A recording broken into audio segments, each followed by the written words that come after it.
So, Liesa is a pretty interesting commander that I never thought I'd play as much as I actually do these days. Whenever I run my Liesa deck, I feel like all the other players get way ahead of me just for me to play catch up all game, board wiping them eventually and somehow getting out on top ever so slightly, either dying of their hate immediately or winning the game barely. So yeah, with Liesa basically every game feels like a struggle, but she's one of the few commanders where that's what makes her fun, at least for me. You're in colors that have a hard time ramping, and with a lot of expensive spells, the few spells you're able to cast each turn have to be considered quite carefully. But let's start at the beginning. We have to hit our land drops, so no cuts in that department. I feel like 37 to 38 lands is Liesa's sweet spot. Anything below that always led me to curse the fact that I tried to cut him short. The slight bit of mana rocks I run in this deck is of course a Sol Ring, an Arcane Signet and a Felwar Stone. There are more Oz of rocks out there, but I wouldn't actually run anymore that just tap for mana, just because what's a nice hand full of lockets and signets if they are all you have to cast. I'd much rather have multiple options per turn rather than access to 1 or 2 additional mana. Songs of the Damned as well as Dark Ritual serve the purpose to enable multiple spells per turn late game.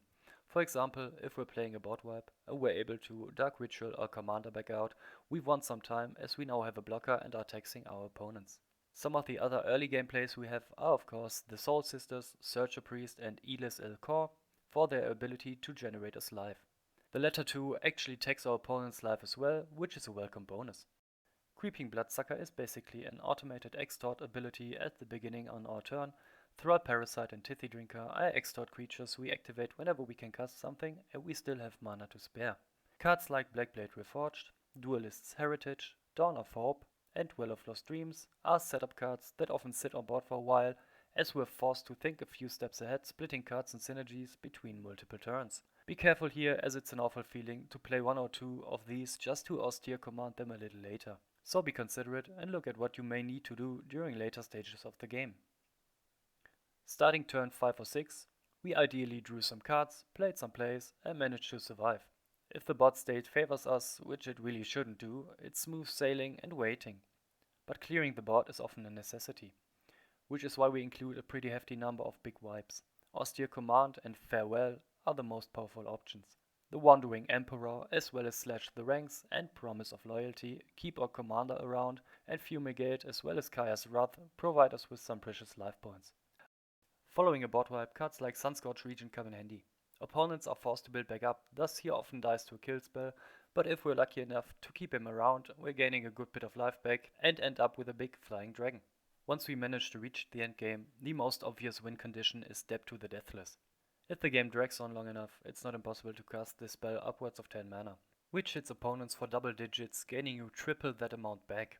If you happen to have Veto or Sanguine Bond out at that point, it's often outright GG. Killing a player with commander damage isn't too far out there either, as Liesa will often hit players directly. Duelist's Heritage and Blackblade Reforged support that strategy well by upping her power considerably, not only giving you back substantial amounts of life, but also just hitting opponents like a truck. The least spectacular option is that you're just grinding the opponents down to 0 ever so slowly, just because most of our permanents chip away their precious life bit by bit. So, where does our commander stand? Liesa is no doubt powerful, but she's got a bit of a learning curve. You need to be aware of your opponent's plays, and sometimes you're even left at their mercy. There are those turns where you appear to be completely out of options, while another one is rocking that Atraxa Vorinclex combination that needs to be taken care of.